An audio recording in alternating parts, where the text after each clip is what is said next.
Edward McPherson is the author of 3 books: Buster Keaton, Tempest in a Flat Hat, The Backwash Squeeze and Other Improbable Feats, and most recently, The History of the Future, American Essays.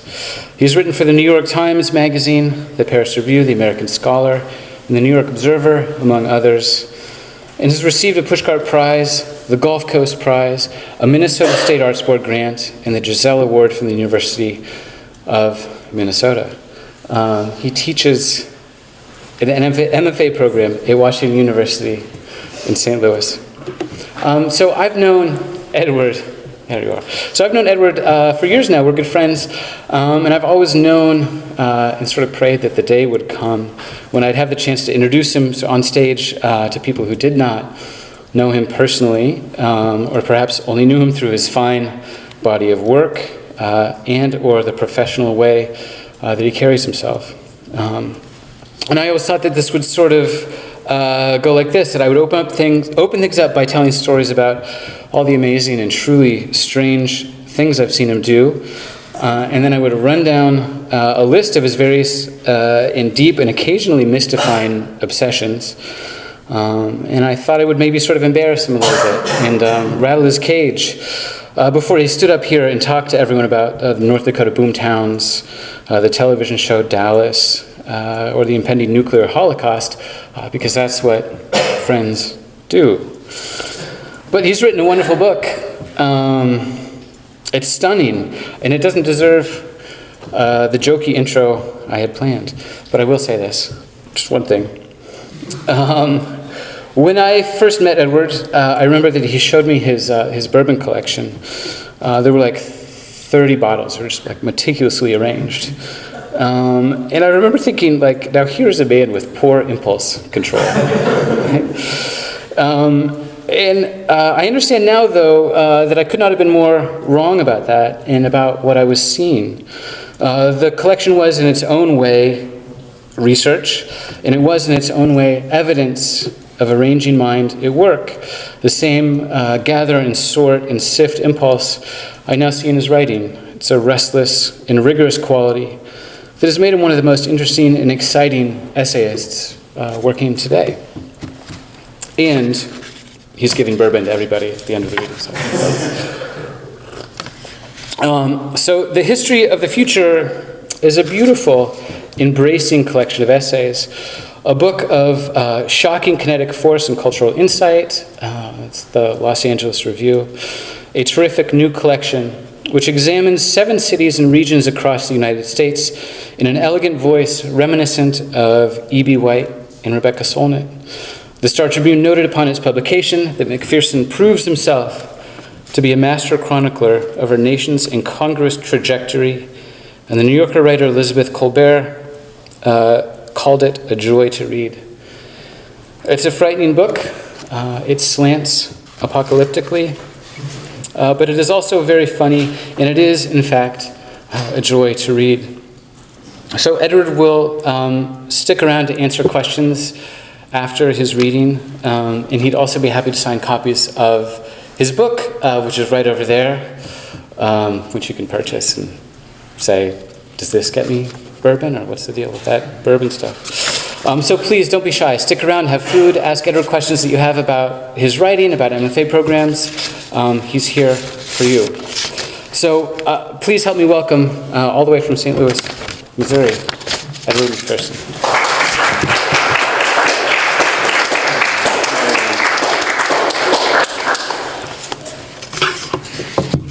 I have no bourbon with me, so you can leave. That's what you came for. Or maybe Ethan does. We can all go to Ethan's house, he said afterwards. No, but thank you, Ethan, for that generous introduction. I am so glad I could drag Ethan away from his leave and get him back on campus. Ethan is, if you don't know him, is one of those writers who really loves to teach, truly. And I know he misses each and every one of you.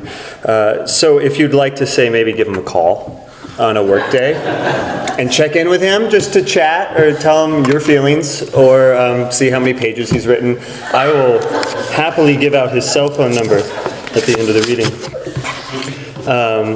In all seriousness, I would like to especially thank Ethan, who's an old friend and a writer I very much admire, and we are all so excited to read old Ethan, but also his new work. So you are all very lucky to be in his orbit, and I'm jealous of that. I'd also, was that a clap? Yay, let's clap for Ethan. Ethan, you want to read? I'll just sit in the back. I'd also like to thank the Trinity College English Department for inviting me to be part of this amazing series and for making my brief stay here so pleasant. It's an honor to be here. And then I'm lastly just so grateful for everyone coming today on this lovely afternoon. When I landed, the airport monitor weather said frozen pellets, which I thought was just so specific, but like it's exactly what hit me when I left the terminal. So it's a gross day, so thanks for coming. Choosing an essay to read from this collection is hard. They're all centered on American places where the past is sort of erupting into the present in unexpected and often uncomfortable ways. The book didn't start out this way. It was finished before the last election, but it all, as Ethan says, it ends up a bit apocalyptic. The publicist always asked me to say it's cheerfully apocalyptic, but as if we could just will it to be so. I don't know anyone who's cheerful these days.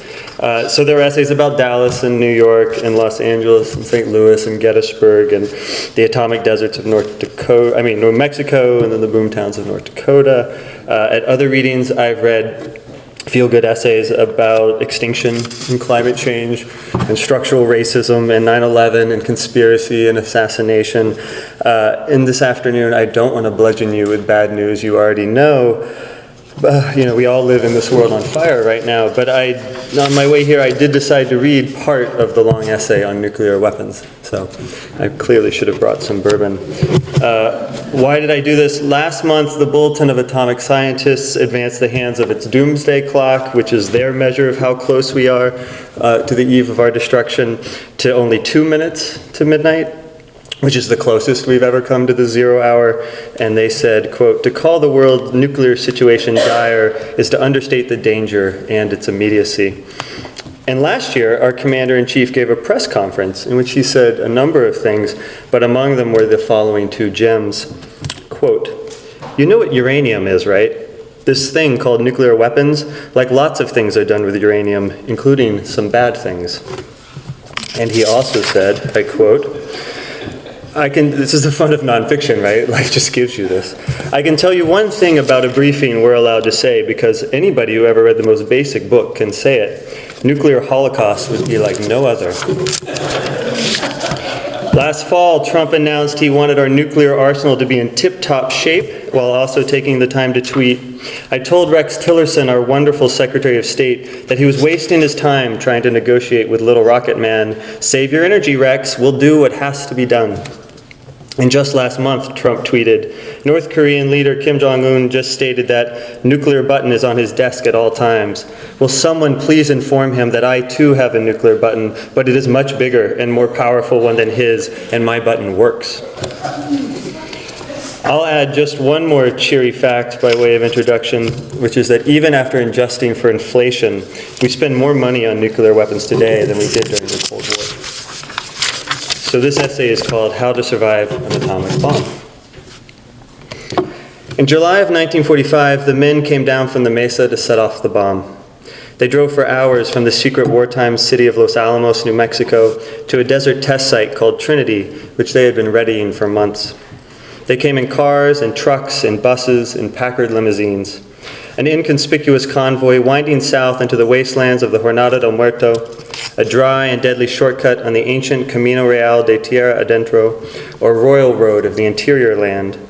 One of the longest and oldest trails in North America, the route carried Indians, Mexicans, and conquistadors north from Mexico City for centuries, and since at least 1680, when some 600 colonists and converted pueblos died in the crossing, this stretch has lived up to its name, Journey of the Dead.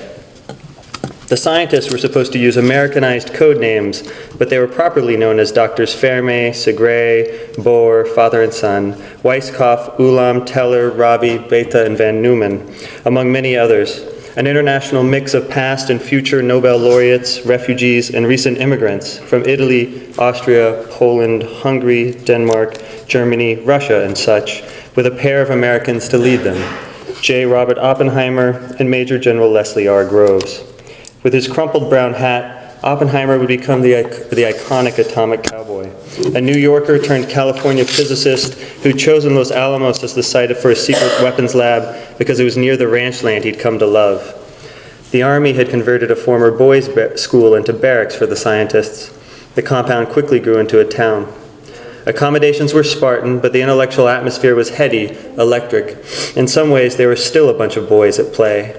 The scientists mocked the heavy-set, bull-headed General Groves, who obsessed over security and, before taking control of the country's brand-new nuclear program, had supervised the construction of the Pentagon. For years, they had worked tirelessly in fear of Hitler's getting the bomb. Nuclear fission had been discovered in Nazi Germany, after all. That German atomic efforts were flailing was discovered only after the war. The best minds of Britain and Canada had chipped in. Shipments of uranium and plutonium arrived from secret plants in Tennessee and Washington state. The American Counterintelligence Corps dogged the scientists and tried to impose discretion. Nuclear fission was to be called urchin fashion, while the bomb was known as the gadget. I fly from St. Louis to New Mexico on April Fool's Day 2015. I'm coming to tour the Trinity site, which the Army opens to the public only 1 or 2 days a year. This July will mark the 70th anniversary of the first detonation of an atomic bomb. The blast area, which remains radioactive, occupies an abandoned section of a massive and still very busy missile range. Descending through choppy air into the Albuquerque International Sunport, I look across the expanse of the adjacent Kirtland Air Force Base.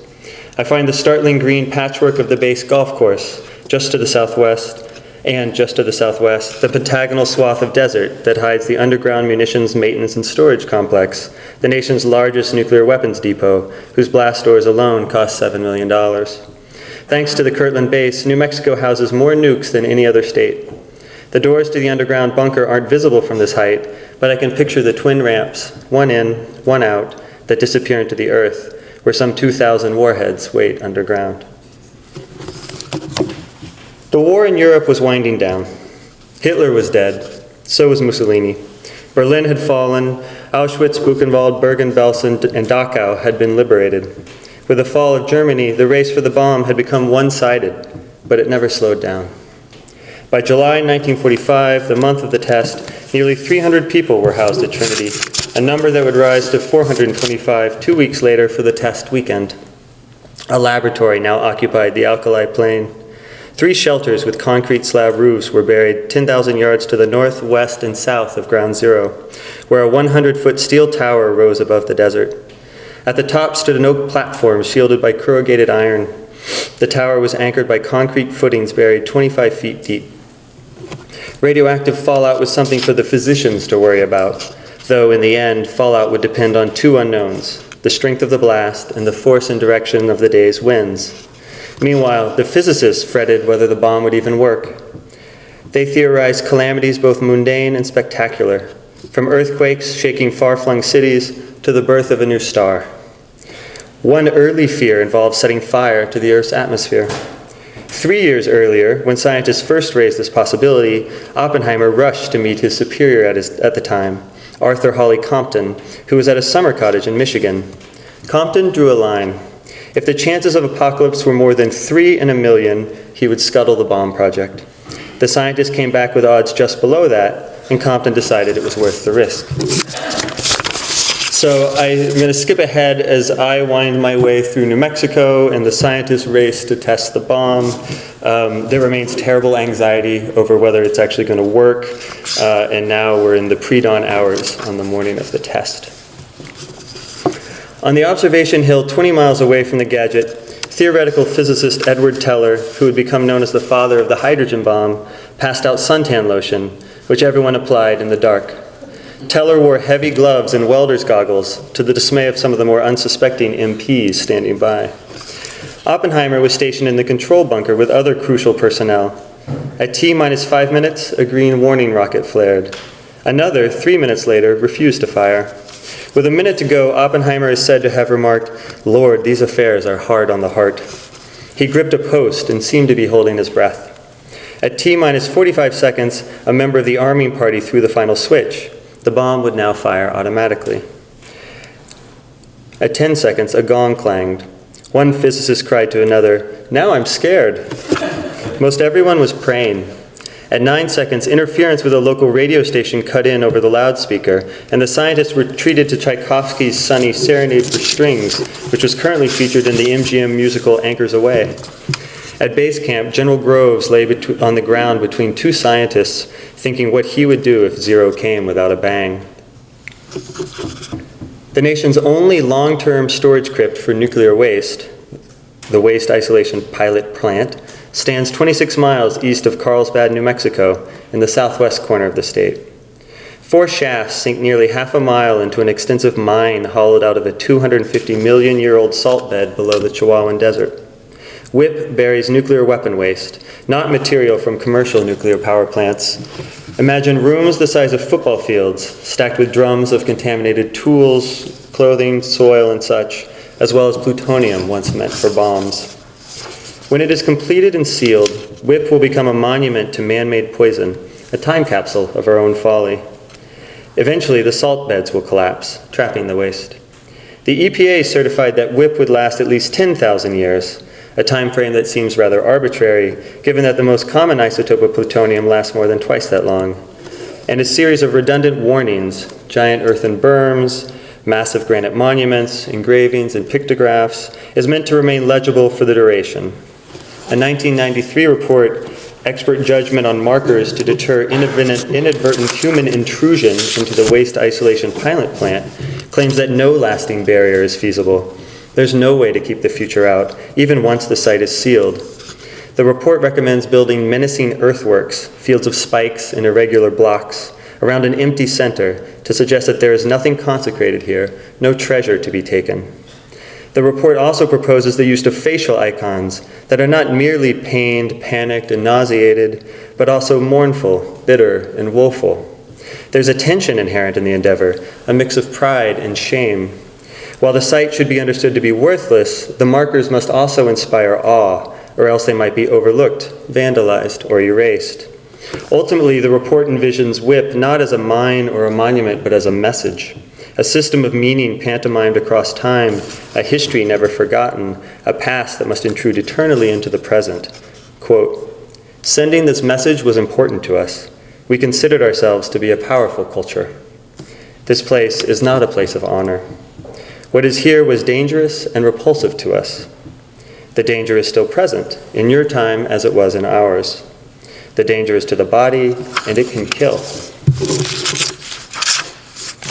Finally, on July 16, 1945, at 5:29 Mountain War Time, the gadget exploded in the pre-dawn dark with the light of 20 suns.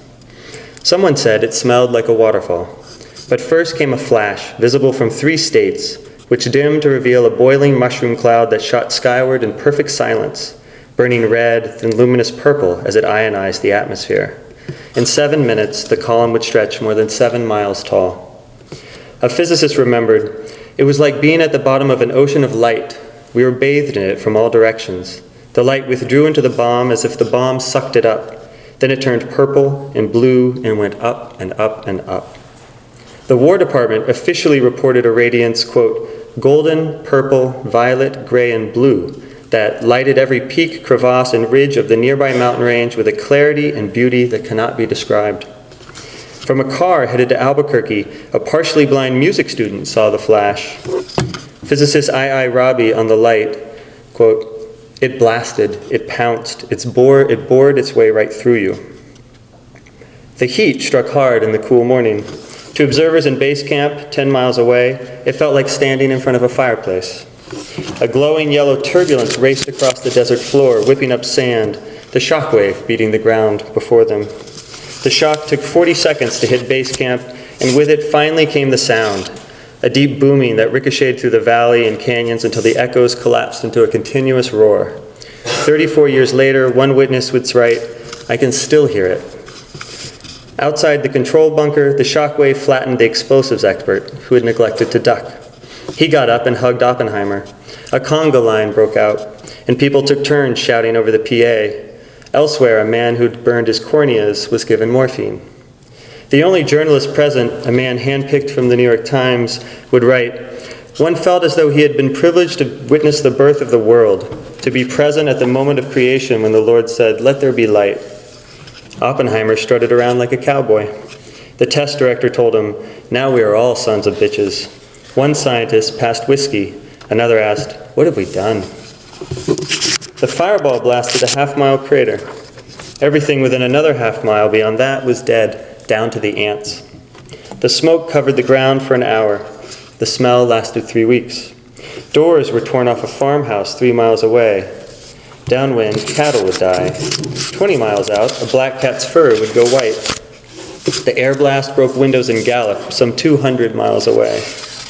At base camp, General Groves wanted to wait out the fallout by discussing the logistics of the next assignment, dropping a bomb on Japan, but found, to his disappointment, that the scientists weren't in the right frame of mind.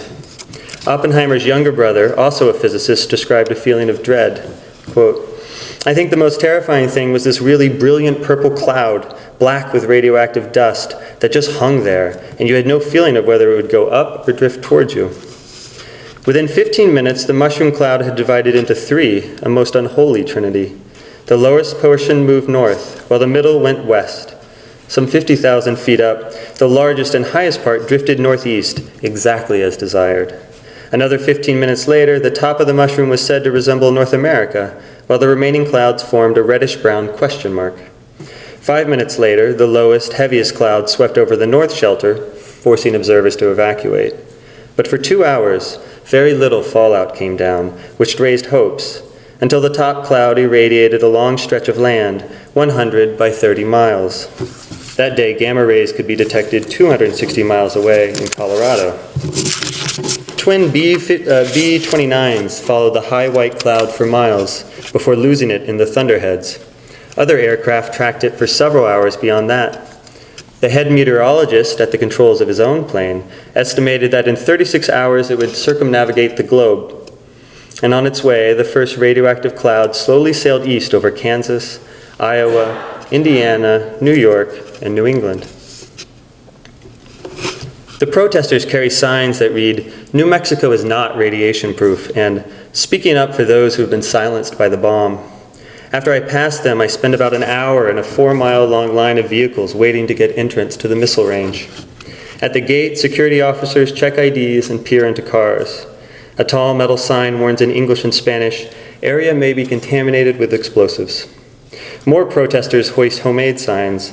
Some carry the names of entire families killed by cancer. A man in a dust mask holds a phrase, "Gone too soon," while another man waves, "The winds of despair." A poster quotes the book of Revelation, "I will destroy all those who have destroyed the earth." A woman in a black and white Day of the Dead mask brandishes a sign that reads, "Remember downwinders."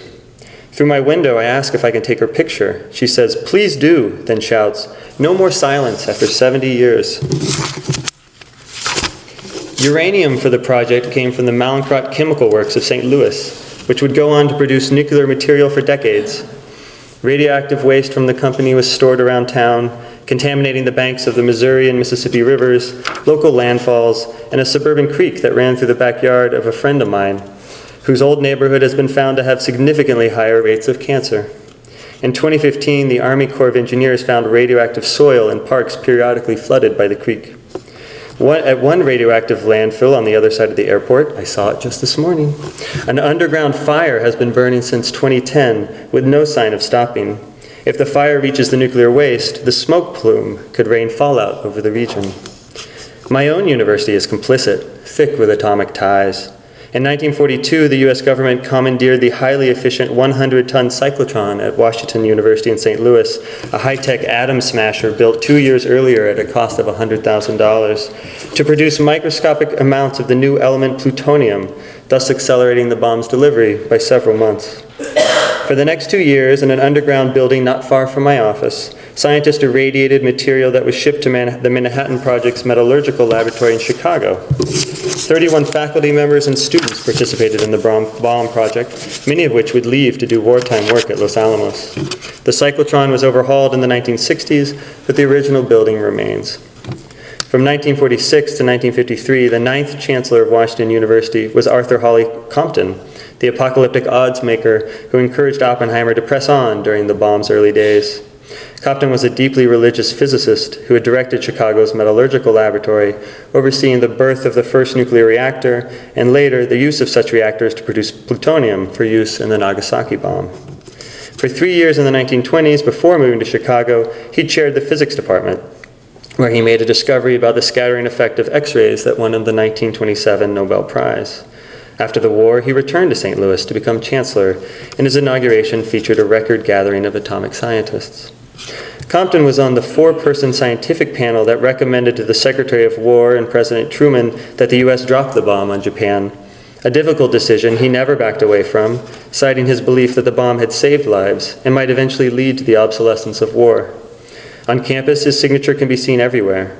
Upon becoming chancellor, he recruited 6 chemists from Los Alamos to modernize the chemistry department, where their portraits still hang. A building named after him houses the physics library. He designed speed bumps of ingenious pitch that would discourage speeding but not break any milk bottles, which I drive or walk over every morning. In the university archives, I pore over his papers, correspondence with atomic giants, some of which was deemed confidential, vital to national defense, and stamped with the Espionage Act. Petitions from scientists at Los Alamos, Oak Ridge, and Philadelphia, from the Federation of Atomic Scientists, from the students of Bennington College, calling for an international body to control the atomic bomb.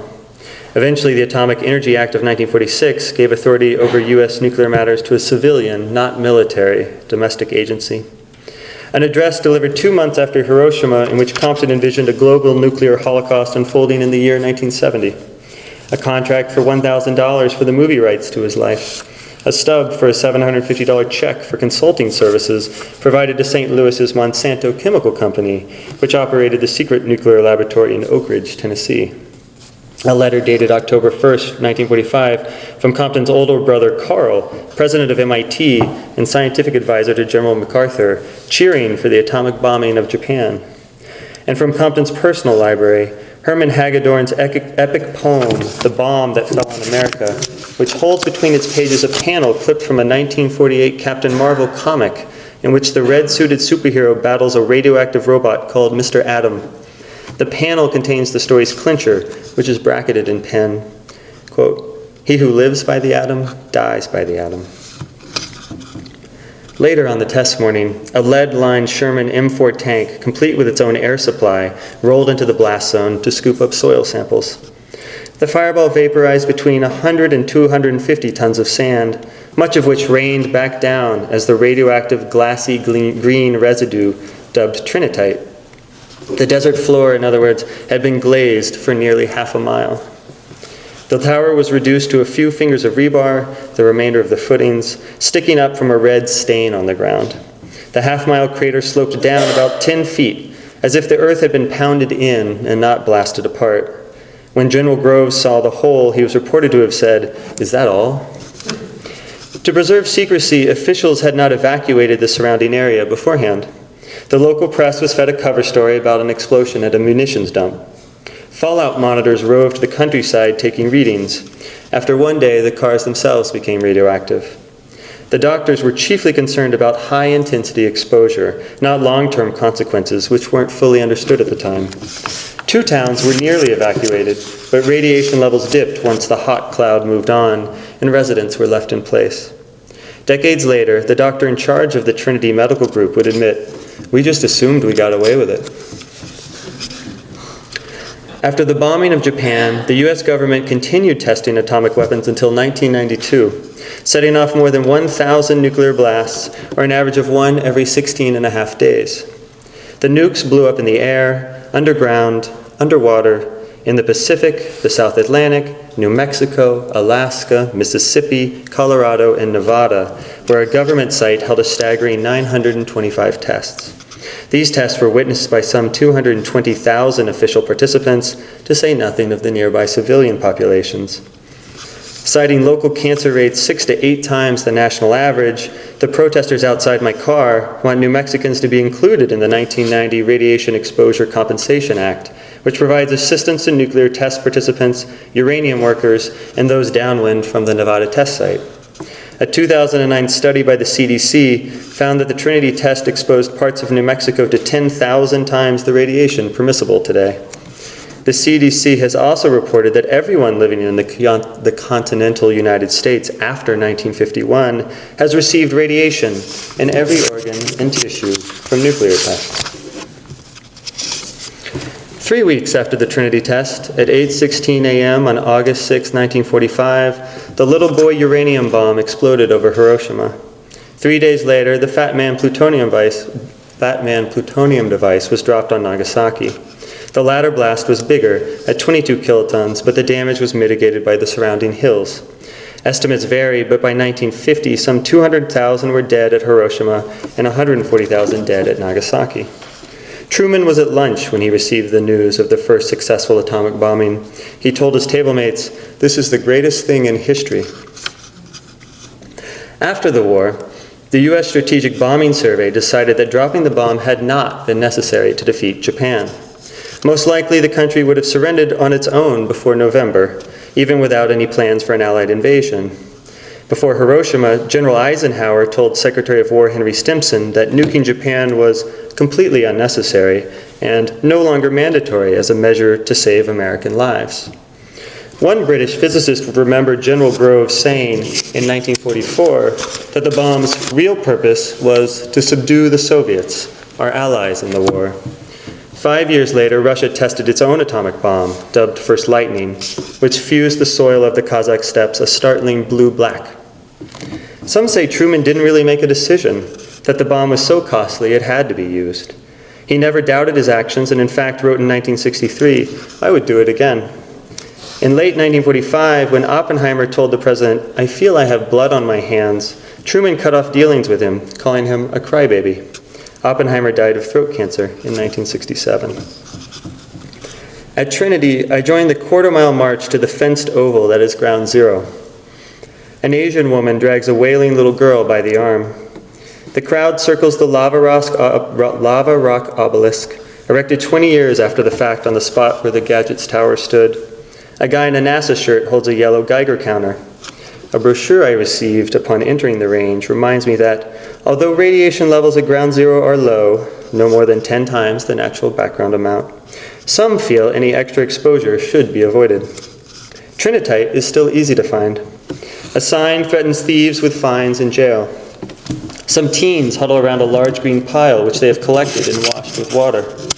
I spot a fair number of little kids, plus at least 3 or 4 babies.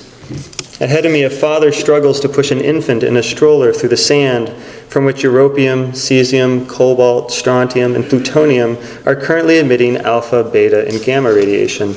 The latter can only be stopped by 1 inch of lead or 8 of concrete. Historical photos hang on the far fence. A bomb casing similar to Fat Man sits on a trailer. Later, I will ride a hot, dusty bus 2 miles to the ranch house where the scientists assembled the core. There, a guy will look to the mountains and say, "I figure it'd make you goofy being out here." Inside the house, I'll hear a voice from another room offer some kind of summary. It's just the power of nature, the power of God, whatever you want to call it. There is no doubt that atomic blasts are aesthetically beautiful. Incomparable and illicit expressions of nature's hidden physics, the micro blown up to such a macro scale that something, or maybe everything, inside you is stirred. In time, awe gives way to a grim connoisseurship. As it's so often said, fear quickly becomes something like desire. I could watch the declassified films for hours. There are so many stunning details. How the air rushes forward with the blast wave, then blows briefly backwards as it's sucked up to form the towering mushroom. That's how I feel watching these awful films. Pushed and pulled, shocked, devastated, repulsed, but then drawn into the cloud. The images veer from the inconceivable to the insane. A live fish so radioactive that it makes its own X-ray. Marines clowning around for the camera, their hands holding up a mushroom cloud. Rows of caged pigs wearing military uniforms seared by their flash, the blast. The exposed flesh meant to mimic human skin. Imagine some 1,200 porcine subjects in 1957 alone. Sheeps and monkeys too, the latter's eyes taped wide open. Rows of VIPs in goggles and khaki shorts, watching from Adirondack chairs, their stern faces lit by the flash. A ballerina in a black leotard, performing a pas de deux with the atomic cloud that climbs over her shoulder. Plumes of roiling water tossing battleships like toys in a tub. 5 volunteers standing in a huddle while an F-89 jet fires a 2-kiloton nuclear air-to-air rocket that explodes 18,000 feet directly above them. A handmade sign stuck in the dirt reads, "Ground Zero, population 5, all of whom would eventually contract cancer." The United States even detonated at least 6 nukes in space, shorting out terrestrial electronics and creating dazzling atomic auroras that played across the globe. At the site, a man in a denim jacket describes how molten trinitite rains down and collects in puddles on the ground. His name is Robert Hermes, and he's a retired Los Alamos physicist. He has several chunks of trinitite set out on a table before him, plus a sizable piece pinned to his hat. He holds up a tube of green beads that he found in the ant sand this morning. Anthills are notoriously radioactive as the insects pile up trinitite. He says such glassy droplets have appeared worldwide after other big impacts, particularly extinction events. He rattles the tube. They're the same size as the beads they found off the Yucatan, where the asteroid hit that killed all the dinosaurs. Scientists who study the health hazards of radiation have discovered a bystander effect. Irradiate a single cell, and those around it will suffer. In other words, cells communicate. The damage spreads wider and wider, everyone a casualty. In total, I will spend an hour within the inner fence at Ground Zero, which means I'll absorb somewhere between 1/2 and 1 millirem of radiation, what we soak up in a year sitting in front of the TV. A web page from the Nuclear Regulatory Commission will tell me I've shortened my life expectancy by 1 minute and 12 seconds. On my way out, I will bite down and feel grit in my mouth. I'll try not to lick my dusty lips or think about the half-life of plutonium. I'll blow my nose, rinse my mouth, and spit once I'm back to my car. But long after I've showered and scrubbed and left Trinity behind, I'll feel its dust in my nose and taste its dirt in my mouth. I'm wary of the line I'm treading. I don't want to fall too hard for the atomic mystique or slip into radiophobia, romanticizing the danger of an often misunderstood science. Nobody would wish all radioactive material from the Earth. Radiation warms the planet from without and within. Many things, from bananas to our own bodies, are naturally radioactive. And I wouldn't want to live without nuclear medicine, its imaging, scans, and treatments. I stood next to my daughter when she got her first x-rays for a mysterious pain in her leg that was temporarily crippling but ultimately benign. Only a toddler, she asked, "Daddy, why don't I get to wear a big apron?" I held her hand while the huge machine made its ugly noise over her tiny bare body, and I remember being so grateful for pictures of the unseen. Back inside the fence, a retired Army's public affairs officer is sitting, in some official capacity I assume, on a stool from which hangs a sign promising free answers. A freckled girl wrapped in a blanket runs a green rock up to him. She smiles when he says, "Yes, that's the stuff all right." Suddenly, a Japanese interviewer puts a microphone in his face. A cameraman is rolling. We all fall silent. The interviewer doesn't smile but asks, "What is the purpose of opening the site? What do you want people to know?" The answer man thinks for a minute and then says, "We want people to understand what happened and why it happened, and then go away and make their own judgments." During the war, the average age at Los Alamos was 27. Over the years, many scientists would be gripped by nostalgia for the days when they were young and working on the bomb. Edward Teller would write, quote, "In spite of the difficulties, I and many others consider the wartime years at Los Alamos to be the most wonderful time in our lives." One physicist recalled, "It was one of the few times in my life when I felt truly alive." The day grows long. We've been reduced to a bunch of tourists milling about under military gaze. A small crowd stands around the obelisk, which is less of a focal point than a photo op. We considered ourselves to be a powerful culture. People approach warily, pose, then retreat. Nobody takes turns, and everyone goes home with pictures of each other, which is how it should be. We're all in this together, a kind of bystander effect. This place is not a place of honor. Besides the monument stands a fading footprint of concrete and rebar, the remain of a leg of the tower. I don't think of the invisible rays that may or may not be killing us. What is here was dangerous and repulsive to us. We're all dying anyway, one way or another, as the great clock counts down. The danger is still present in your time as it was in ours. What is the half-life of memory? The observation bunkers where Oppenheimer and the scientists fretted, then rejoiced, are long gone. Creosote, yucca, and yellowgrass are reclaiming the plain. At ground zero, the hot dust decays, leaching energy into the desert. The event moves into the mind, but we must hold on to the dead. Hiroshima, Nagasaki, the scientists and soldiers who tested and were tested upon. The rest of us, standing downwind of history, ongoing casualties of a never-ending Cold War. We've come up with so many clever ways to wipe each other off the earth. Standing here gives only a feeling of emptiness. Not necessarily despair or sorrow, but absence. We've all come to zero. No thoughts, no words, nothing remains. Complete devastation. And isn't that the point of the bomb? That's it.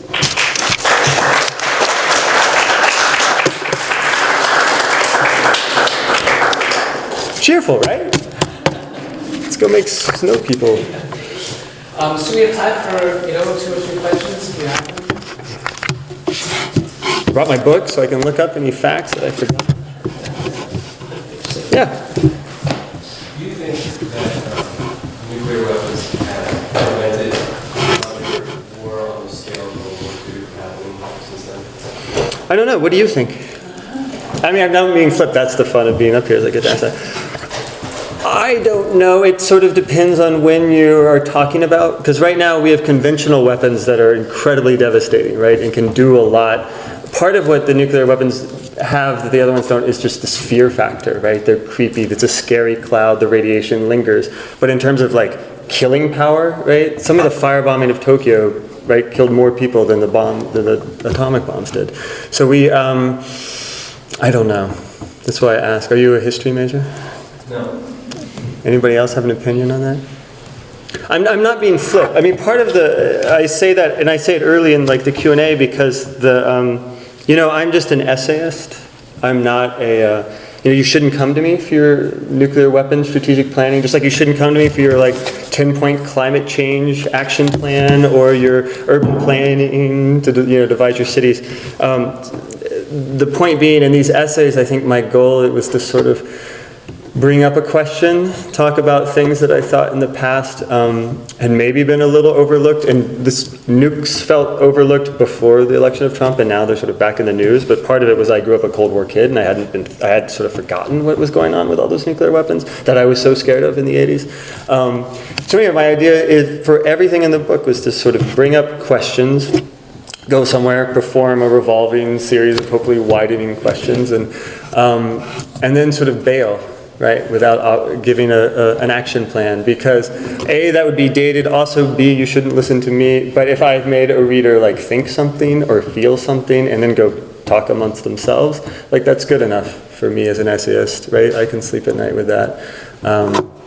So I'm not sure. How's that for an evasion for your question? That's a great answer. He's like, leave me alone. Yeah.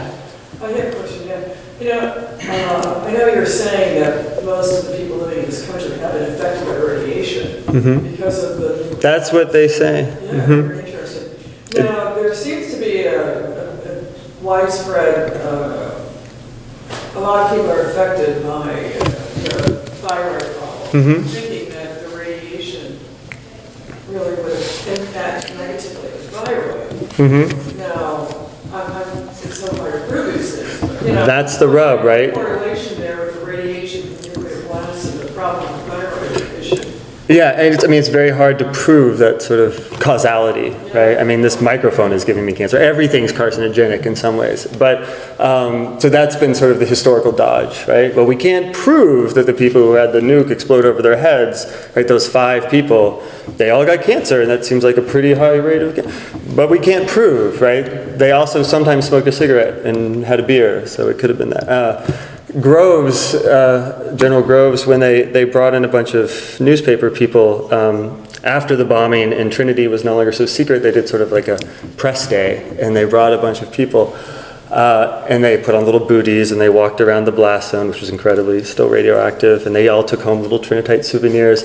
And just to show just how, because they were very interested in dispelling the rumor that anyone in Japan had died from lingering radiation. That's what they said, that just was, that was fake news.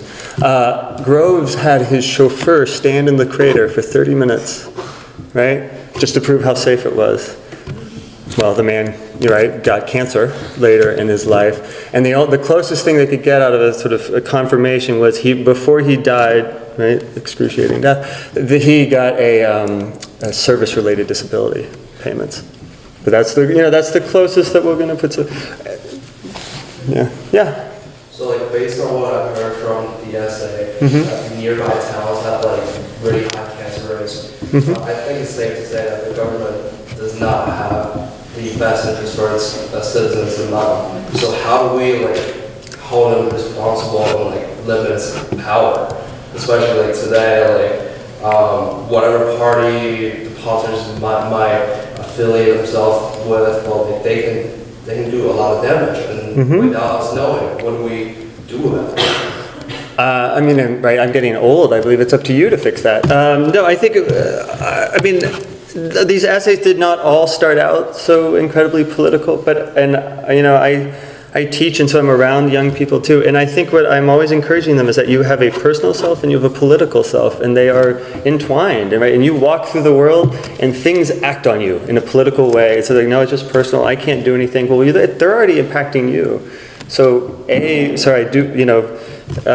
look at the stuff.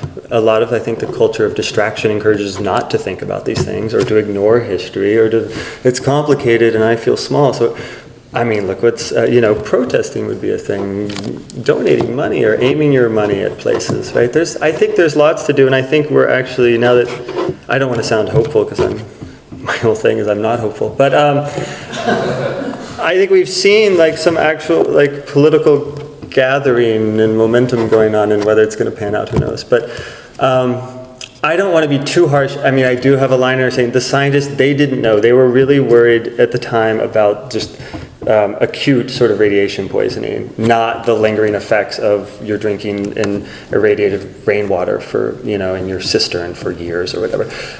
And yet they did do a lot of really sort of suspect things, like there was a family that, there's this one canyon near there that got really irradiated. They called it Hot Canyon, and they're like, gosh, nobody wants to go into Hot Canyon. And then they find out that there's a family there living with a child, and they're drinking water that they collect from their tin roof. And, they didn't tell them what was up, or about that sort of white dust that was sort of lingering on the ground for a couple of days. But the Army came back every couple of years just to check on them. And wouldn't tell them why. How you feeling? How's the kid? And that was it. So, they didn't know, but maybe they did know. I don't know. It's hard to be hopeful these days. This is so great. Yeah? You have a lot of the details about who said what, who was doing this, that made your story very compelling right at the moment.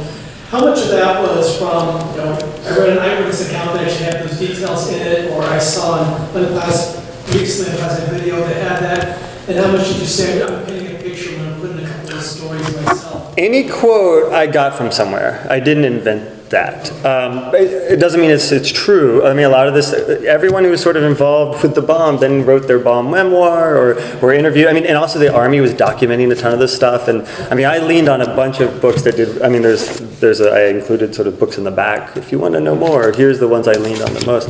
So there's been some really great sort of historical work. And then, again, it's that mix of pride and shame. Like Los Alamos puts out lots of material that you can read, and they're proud of a lot of the science, and so you can read the scientists, and then the Bulletin of the Atomic Scientist puts out stuff. But for this essay, I mean, there are moments in the other essays where I will sort of invent things, and hopefully I telegraph to the reader, this is me inventing, this is me imagining. But for things like that, where I'm really trying to attach real-world politics, I did not invent, as far as I know. I might have messed up. I might have made a mistake, but yeah, they're all quotes taken from someone who was there or someone talking to someone who was there. Hi. What made you decide to do this kind of book? What was the impulse? That far? Yeah, I mean, I've always been interested in history. This book started, it was not supposed to be a book of essays. I was going to write one essay. I was interested in Dallas, where I grew up, and the anniversary of the JFK assassination was coming up. This was back in like 2012. And they also were rebooting the Dallas TV show on cable. None of you saw it, but they did for 2 seasons on TNT. And I had a friend who was writing for the show, and I just thought, oh, this is kind of interesting. These things are happening, and it's always kind of strange. I grew up in Dallas, but we just didn't talk about JFK. I mean, it just did not. And in fact, I had never been to the Sixth Floor Museum as part of a school trip or anything because of the shame, right, in Dallas. This lingering, palpable discomfort with confronting the past. But boy, they were on a collision course with the anniversary, and how are they going to mark it? And also this weird retro impulse to relaunch this soap opera that all revolved around Who Shot JR, which was such a rhyme with Who Shot JFK, right? In the conspiracy. So I was like, well, I'll just do this, and I'll go down to Dallas, and I'll hang out on the set and pretend I'm not writing about it, but I was, and see what happens. And I wrote a really long essay, and I think, and I thought, okay, that's that. And then I wrote. I was like, well, that's not a book. So then I wrote another essay, and I kept doing them, and then eventually so I wrote one about an old family house in Gettysburg, and then I wrote about St. Louis, where I'd recently moved, and it was about the World's Fair, which if you ever visit St. Louis, you feel like happened yesterday. You know, it was like 1904, but they're like, did you go to the, I mean, so there's this weird sense of it was just there, but they really don't, and it's in the same way that Dallas wasn't quite grappling with all the things about the fair, which was this incredibly, like, on one hand, optimistic and beautiful idea, but also just so racist and horrible and, went wrong in every possible way you could imagine. But there was just this twin impulse. I thought, well, that's really similar. Again, someone's not, the past is coming up in the present and making everybody uncomfortable again because they were coming up on an anniversary. And so I did a whole bunch of research and wrote, again, an overly long essay, and my agent was kind of like, well, maybe we'll just turn that into a book. That sounds a whole...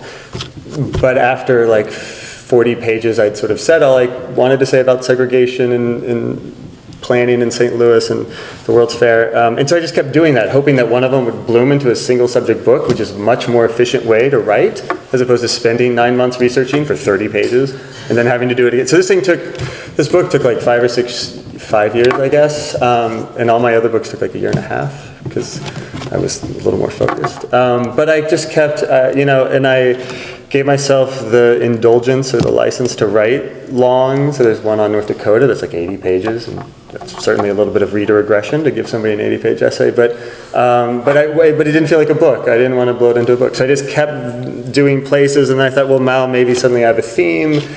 And then when I had all the essays, I was like, oh God, what if it's not a book? But luckily, I was obviously the same person over those 5 years, and so there were all these weird already connections of stuff I was, like there are nuclear weapons in the Dallas essay that I couldn't even remember were there, like nuclear moments, and then in St. Louis there was some nuclear stuff, and then there's like conspiracy theory in Dallas, which comes back in LA when I'm meeting these apocalyptic bunker makers, builders in LA, and I was like, oh my gosh, so I guess I was just thinking about all this stuff for 5 years, but so then I thought, okay, well it is a book of essays, and I sort of shaped and arranged them, but I don't know. Is that answering your question? I got tired just thinking about it. Never again. Writing essays, inefficient, bad way to make money. Other questions? But lots of fun. Like, I mean, I loved it. Because as soon as I was done with a subject, I put it down and jumped into something else. Were subjects that ended up on the cutting room floor? There were. So for a long time, I've been dying. I lived in New York for a while. I'm going to pretend I don't know you. So I lived in New York for a while, about 10 years, and I was just utterly obsessed with the water tunnels after reading this really great piece by David Grann. I don't know if he's a nonfiction writer. Amazing piece about the sandhogs, the guys, and they are all guys, mainly, who build the tunnels, and it's this job that's passed down with generation. It was about the water tunnels and how the water gets to New York City. There are these beautiful sort of aqueduct-y things that collect water in the Catskills, and it goes. And so I said, "This is amazing. I'm finally going to write my New York water tunnel essay." And I got all these great books with these amazing, because they were built a long time ago, and I mean it's terrible. Lots of people died, and it's this mix of like science and Darien, and so they did it. I had these great like elevations of them and architectural drawings, and I would just pore over them at night. And my wife just hated me because I'd be like, "Look at this," and she's like, "Go to bed." And there was not, I couldn't write anything. And I was so excited, but I just got stuck in like, gee whiz, this is cool. Or like aesthetic awe, which is not an essay. Like in all these essays, I have questions or problems, or I'm feeling some sort of ambivalence that's hopefully not resolved by the end. And I just was like, these tunnels are cool. So that was wasted. I loved it, but my wife was like, I had to suffer water tunnels for 5 months, and you're not even gonna like get a paycheck. So I then went sideways, David, and I was thinking, well, what can I do about tunnels in New York, because I'm still interested in tunnels. And I remembered that I spent most of 9/11 in a tunnel. After the towers had fallen and we were stuck there. And so I was like, well, that is the longest time I was ever in a tunnel, was on 9/11. And then I was thinking about that time of my life and essays about leaving New York, because then we left New York eventually, and then nostalgia and like trauma. And so then it became this, I was not going to give up all my tunnel research. So I wrote about the subway tunnels in New York and also 9/11 and essays about leaving New York. But yeah, I had a whole list, a running list, and I would sort of work one place ahead. So I'd be like reporting I'd be in, going to New Mexico or wherever, and I would maybe have the germ of the next one picked from my list of subjects, but there are all sorts of ones that didn't fall out. And then I tried to think of like covering geography, and then I realized I didn't have one in the Deep South, but I'd just written like a 50-page essay on racism in St. Louis, and then I thought, anything I'm going to write about the Deep South is going to be about racism, and I have an essay that's, again, I've sort of said all my questions and thoughts and feelings about racism, so I ended up just leaving the Deep South out. But I thought I knew David in Minnesota. I always thought there'd be a Minnesota essay, but it never was. Okay, well, Edward, if you have any questions, please come up and ask Edward after one more round of applause. Thank you so much. Thanks.